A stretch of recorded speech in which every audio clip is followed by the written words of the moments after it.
Another Fox News alert now. This time I'm Peter Strzok, the notorious anti-Trump texter, who we now learn was escorted out of FBI headquarters Friday afternoon. Apparently he's still on the payroll as the IG confirms he's reviewing whether or not Strzok's anti-Trump bias impacted the origination of the Russia investigation. As Trey Gowdy said yesterday, that's a seminal question. Rudy Giuliani, President Trump's attorney, with me now live in studio. And nice to see you again, sir. Thanks for coming back. All right? How are you, Bill? I got about 300 questions here for you. I don't have as many answers. Let's see how we do. You told Sean Hannity last night you think this entire matter is very, very close to being closed. Well, or thrown out. What does that mean? What it means is being so tainted that they can't do anything with it.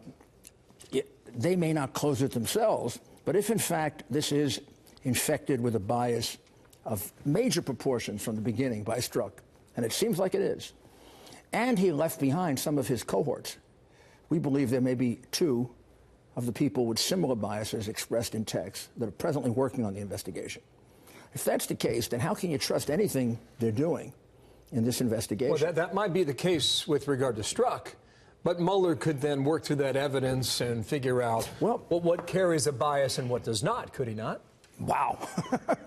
It's hard enough to decide whether to indict or recommend some criminal action or recommend that somebody did something wrong. It's hard enough to do that when you've got a completely objective staff around you. When you have guys around you who are saying, stop the president, America must be saved, we have to stop him at all costs. You can't possibly trust that. I can't see a court allowing them any of their indictments to go forward, any report of theirs to be issued, unless this gets solved. I said a couple of days ago, even before all this came out, we have to investigate the investigators in order to determine whether it's a valid investigation. So when you say get this solved, you mean what was happening with him, the FBI? Yeah, it's terrible. I don't think we've ever seen anything like this before in the history of the FBI and the Justice Department. And it took the President, Attorney General, and Deputy Attorney General, and Director of the FBI a long time to wake up to it. I'm not sure they completely woke up to it yet. Well, you said last night James Comey's going to jail. I believe he is. I believe Comey is on his way to jail. Based on? Based on the way in which he initiated the probe with an illegal leak. I have no idea why he hasn't been investigated about it before. Apparently he's being investigated now. The way in which he and McCabe have contradicted each other. Somebody's lying. His deception about what he did with FBI 302s, that's 302, the thing that he wrote. He's gone as a witness for anybody in anything with any credibility. Back to Mueller. I assume you're not going to talk to him. Well, I don't. You, as the president's attorney, are not going to advise him to sit down. Oh, I see what you're saying. No, not completely. I mean, it depends on what they offer, what they come up with, how narrow the questioning is. I certainly won't sit down with him with these questions still lingering about whether these people are a kangaroo court and a firing squad. Who in his right mind would put their client in front of people like that, whether Republican, Democrat, liberal, conservative?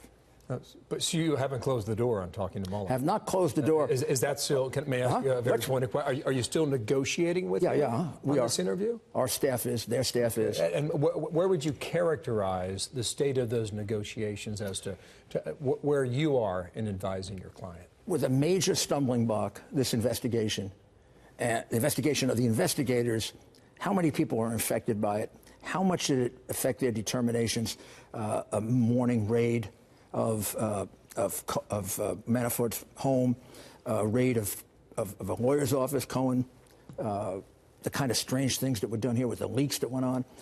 How about the FBI agents who work on this investigation, who were receiving gifts and vacations and tickets to ball games for information?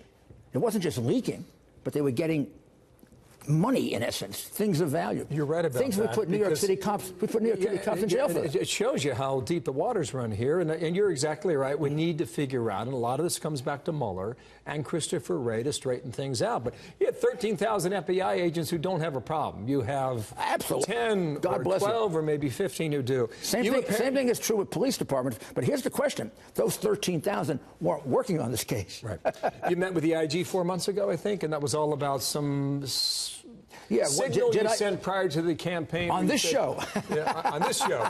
You said there's about to be a surprise announcement. Yeah, they showed me the tape, and I said there'd be a surprise announcement. What I was talking about was a speech of which I have in this iPhone by the president that I was recommending on the Friday before the election on national television, the way Ronald Reagan did. I was not talking about a leak from Comey's people, or why would they leak to me? There's a suggestion that perhaps some people, especially in New York, had ties to the lawyers working with Anthony Weiner, and perhaps there was some information that was kept behind closed doors that suggested that the Hillary Clinton emails were on a laptop.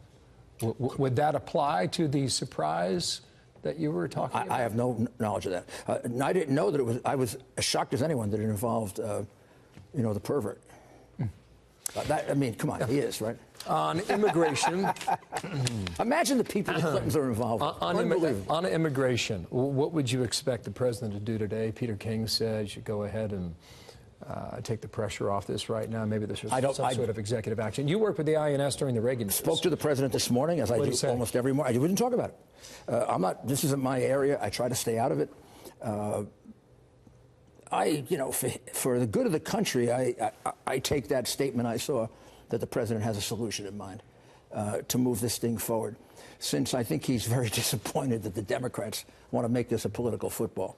I think he thought he could get a comprehensive solution, which he's in favor of. Not all Republicans are in favor of that. He gets hit on the right for that. He gets hit on the left for not being in favor of open borders and let the MS-13 sneak in with everybody else. But they're herding cats on the Hill on that. Yeah, and it's a tragedy, and nobody feels this more than Donald Trump, believe me.